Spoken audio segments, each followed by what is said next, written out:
For nearly 8 years, the boy repeated the same quiet motion, day after day.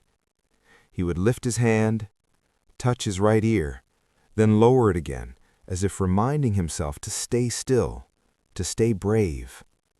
Doctors noticed it. Teachers noticed it. Even his father noticed it. But no one ever asked the only question that mattered. Why would a child believed to be deaf flinch like something inside him hurt? The answer was there all along, and the man who would finally see it wasn't a doctor. He wasn't a specialist. He wasn't family. He was a 55-year-old man hired to fix broken things. Richard Cole lived on a quiet stretch of land in Northern California, perched above the coastline just outside Monterey. His estate overlooked the ocean, where fog rolled in every morning like an old memory refusing to leave. Richard was a self-made man, shipping contracts, steel, decades of hard decisions. He was respected, feared even. But inside his home, none of that mattered. Inside lived silence. His son, Noah, had never heard a sound, not the cry of seagulls, not the wind pushing through the cypress trees, not even his father's voice. Noah was 8 years old. Richard's wife, Eleanor, had died giving birth, a sudden complication, too fast for prayer, too fast for goodbye. Richard remembered holding her hand, watching her lips move as if she was trying to say something important. Those words were lost forever, and so was sound for their son. Doctors delivered the news gently: congenital deafness, permanent, no treatment available. Learn to adapt. Richard couldn't accept it. He took Noah to Los Angeles, then San Francisco, then across oceans, hospitals with polished floors and quiet hallways, doctors who spoke in calm, practiced tones. Scans were run, tests repeated, hope raised, then carefully set back down.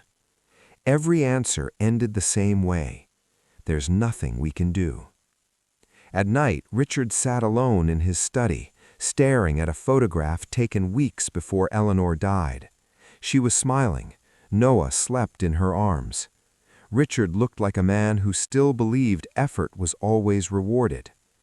The guilt never loosened its grip.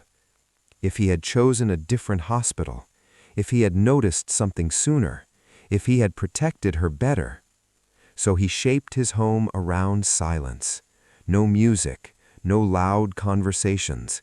Even the staff learned to move carefully, as if sound itself was unwelcome. That was when Thomas Reed came into their lives.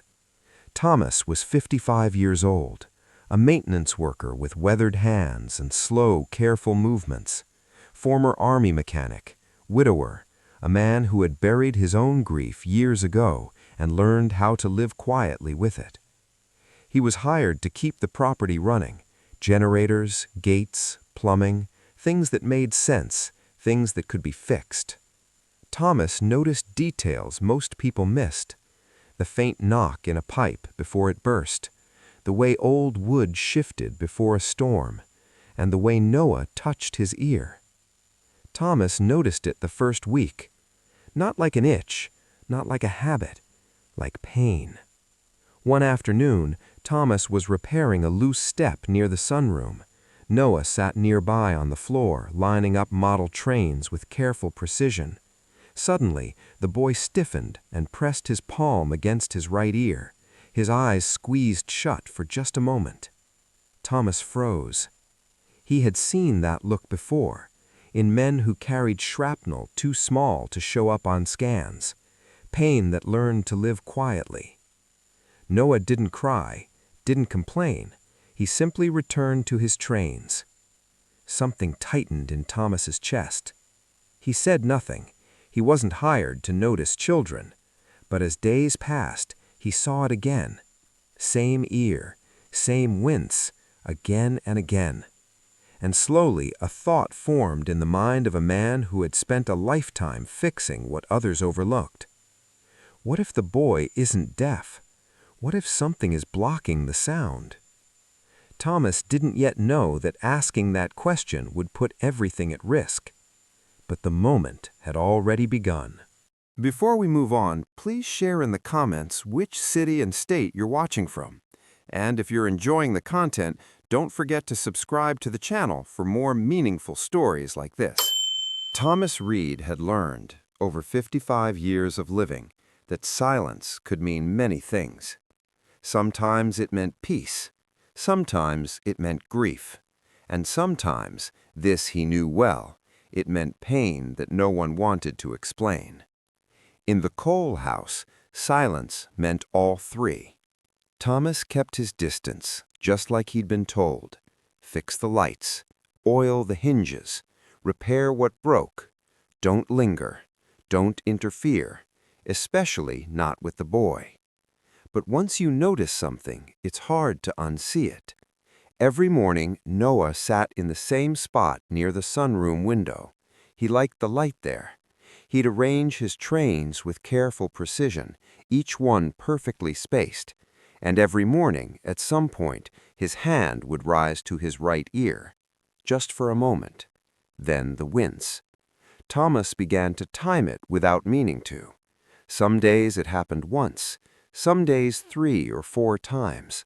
Always the same ear, always the same tightness in the boy's face. Noah never cried. That was what bothered Thomas most. He had known men in combat who screamed at the smallest wound, and he had known others, quiet men, who said nothing while carrying agony inside them. Noah was the quiet kind. One afternoon, Thomas was working in the sunroom, replacing a warped floorboard. The boy was there, close enough that Thomas could feel his small presence. Noah pushed a train along the track, watching its wheels carefully.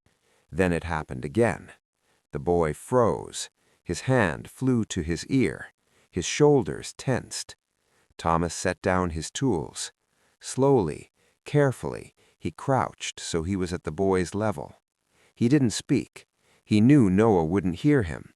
Instead, he pointed gently to his own ear, then to Noah's.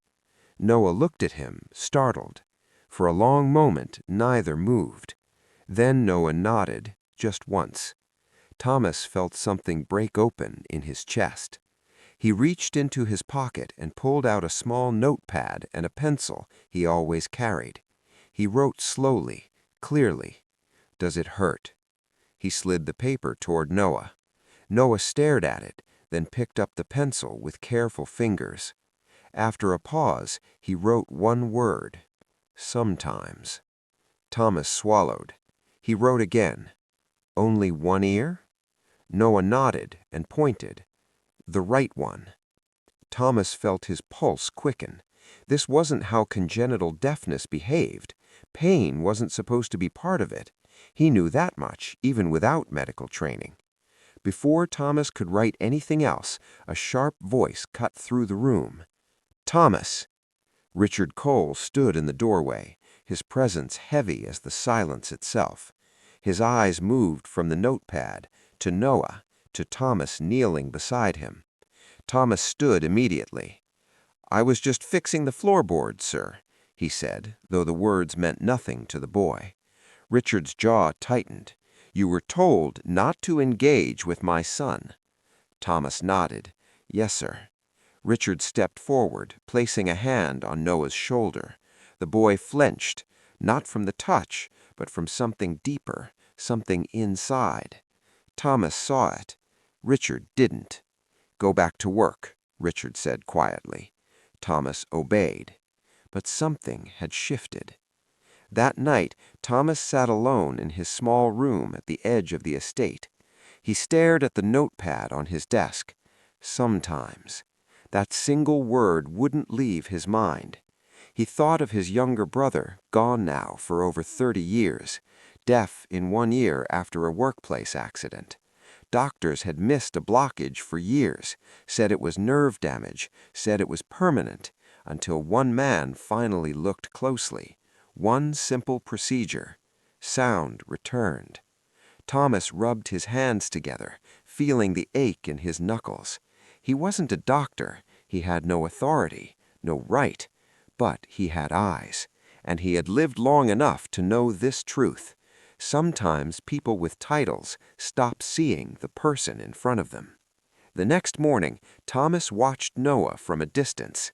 The ear touch came again and again. By afternoon, Thomas made a decision that both frightened him and steadied him.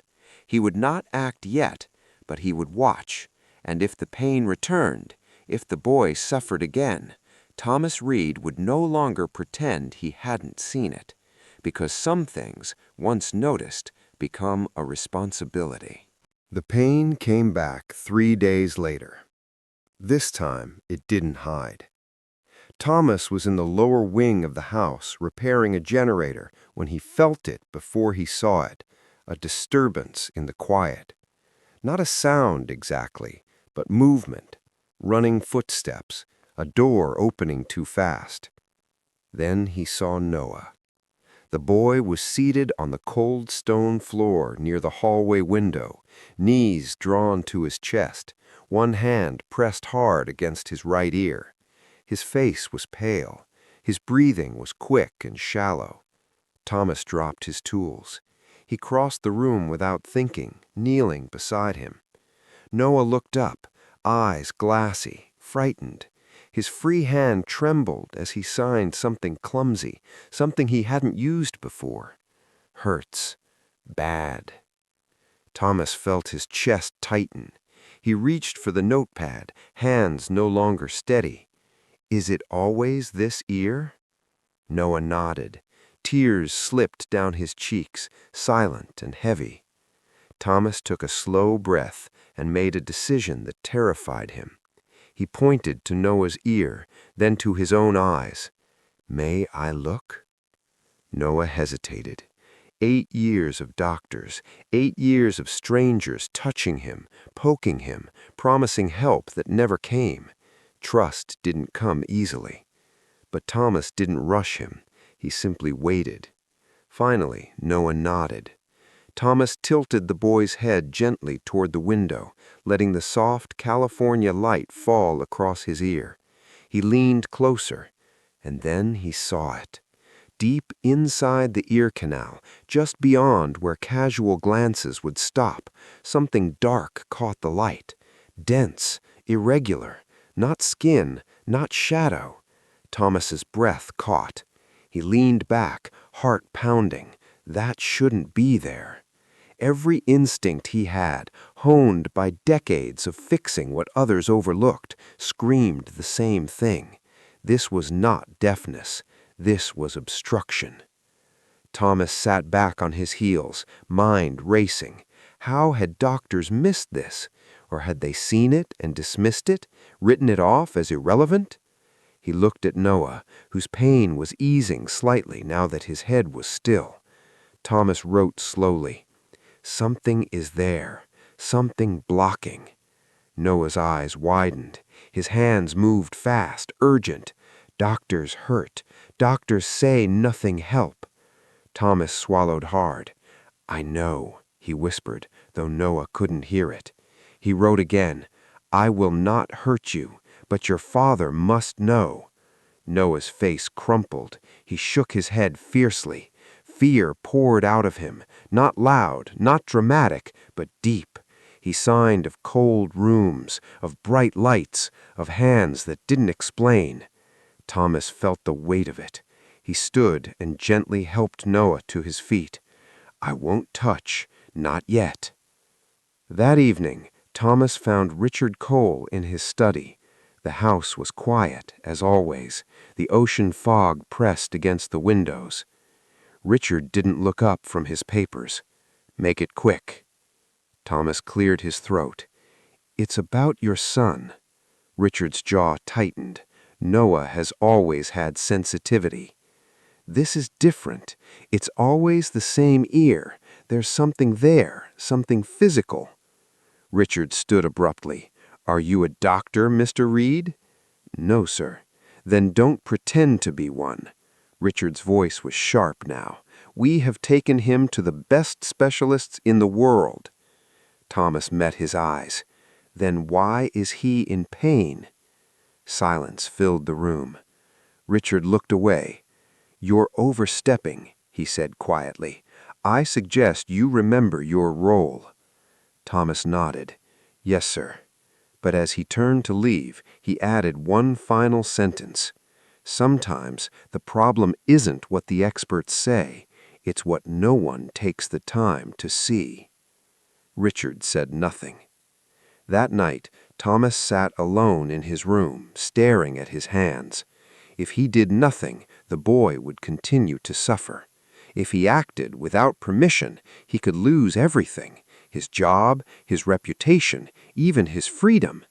But Thomas had lived long enough to know this truth: regret weighs heavier than consequence. And somewhere down the hall, a child slept with pain in his ear and silence in his world. Thomas bowed his head.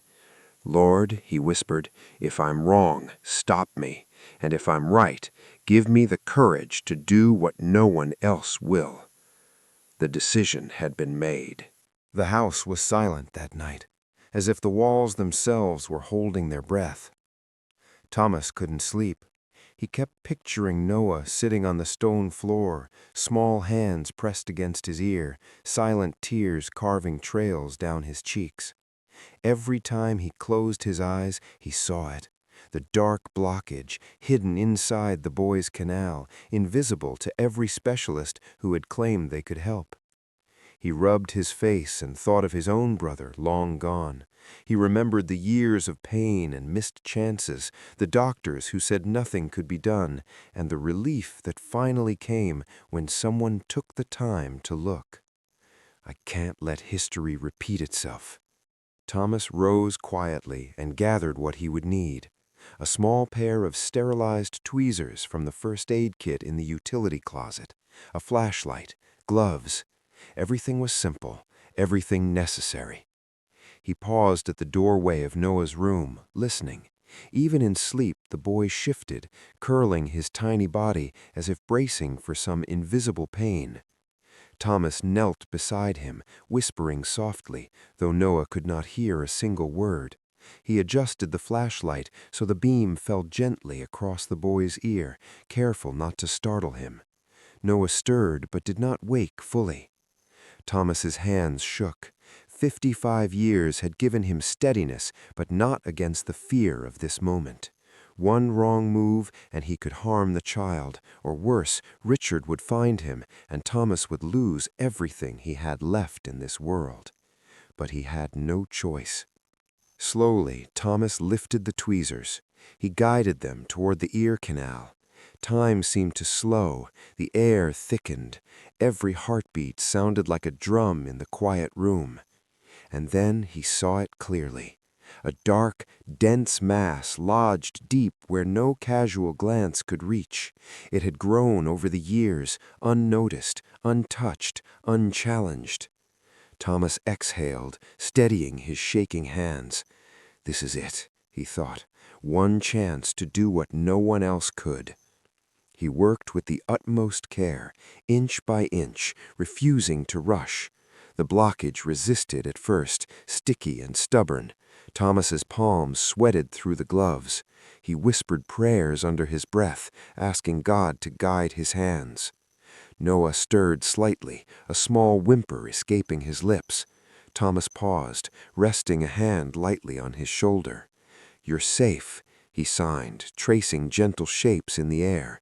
"I won't hurt you." Trust flickered across the boy's face. That single moment, a fragile thread of belief, gave Thomas the courage to continue. Finally, with one slow, deliberate pull, the obstruction came free. Thomas held it carefully in his palm. He stared at it for a moment, breathless. Years of silence, years of pain, all hidden in something so small, so easily missed. Noah's eyes widened. He gasped, his first sound in 8 years, a rough, uncertain noise that startled both of them. His hand shot to his throat. Then slowly he whispered, trembling, "Dad?" Thomas's heart cracked in two. The sound, the real sound, filled the room. Not just Noah's voice, but the weight of all those lost years, all the doctor's mistakes, all the silence. Thomas stepped back, giving the boy space, just in time to see Richard burst through the door, alarm written across his face. "What are you doing?" Richard shouted, eyes wide, frozen between fear and disbelief. Thomas held up his hands, showing the removed obstruction. "Sir, it's over. He can hear now. I didn't hurt him. I just helped him." Richard's face went pale, his hands shook, his gaze moved from Thomas's hands to Noah's glowing eyes, to the boy's trembling lips forming sounds he hadn't heard in 8 years. No words came immediately, just awe and the quiet realization that the miracle he had been chasing with money and specialists had arrived through a man he had barely noticed, a man who had seen what others overlooked. The morning sun spilled through the large windows of the Cole estate, casting warm light across the polished floors. For the first time in 8 long years, that light carried sound. Noah's small hands flew to his ears again, not in pain this time, but in wonder. The distant cry of a gull, the soft whisper of wind through the cypress trees, the low hum of the ocean far below. Sounds he had never truly known, and yet had always longed to feel. Thomas Reed watched quietly, kneeling a few feet away. The boy's eyes were wide with awe, shimmering with tears that this time flowed freely. Noah turned toward him, his voice shaky and uneven. I can hear you," he whispered. Thomas swallowed hard, his throat tight. "I've been here," he said softly. "I'm not leaving." Noah's lips curved into the smallest, most fragile smile, one that seemed to carry a lifetime of silence within it. He reached toward Thomas, grasping his hand tightly, as if anchoring himself to a reality that had finally arrived. At that moment, Richard Cole appeared in the doorway. His eyes were wide, red-rimmed, pale. He had not yet spoken. He just looked, really looked at the boy before him. Noah's voice broke through the quiet. "Dad, can you hear me?" Richard froze, a lifetime of guilt crashing down upon him. He sank to his knees beside Noah, taking both of his small hands in his. The tears he had held back for years flowed freely, warm and unsteady. I hear you, son," he whispered, his voice shaking with emotion. "I'm so sorry. I'm so sorry I couldn't protect you before." Noah leaned into his father, feeling the vibration of his father's voice for the first time. 8 years of waiting, of silence, of unanswered questions melted away in a single heartbeat. At that moment, Thomas stepped back, quietly observing the reunion he had helped make possible. His own eyes burned with unshed tears, the weight of responsibility and relief finally lifting from his shoulders. He had risked everything, his job, his reputation, even his freedom to help this boy. And now it was worth it, more than he could ever have imagined.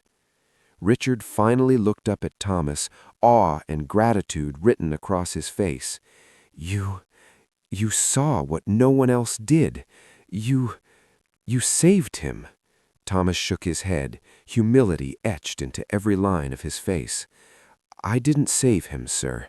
He always had life inside him. I just helped him find it." Richard's hands trembled as he reached for Thomas. "I don't know how to thank you. I don't even know what words can cover this."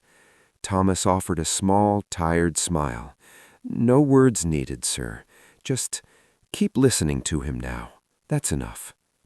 Noah's laughter finally broke free, a sound so pure, so unpracticed, it echoed through the halls like sunlight. He ran to the window and shouted toward the gardens, "I can hear the birds! I can hear everything!" Richard hugged him tightly. Yes, son, you can hear everything now. I promise I'll never let anything stop you again." Outside, the fog lifted from the hills, revealing the ocean below, waves rolling and crashing, a symphony Noah had never experienced before. Thomas stood quietly to the side, watching the father and son together. He thought of his own life, of the losses, the mistakes, the years of watching people suffer when he could do nothing. But today had changed that. Today had reminded him that sometimes miracles arrive through the most unexpected hands. Noah turned toward him once more, bright eyes glistening. "Thank you," he whispered, words stumbling over each other, but filled with truth. Thomas nodded. "Always," he replied softly, a smile breaking across his face for the first time in years. And for the first time in 8 years, the Cole estate wasn't silent. It was alive, full of sound, full of love, and full of hope.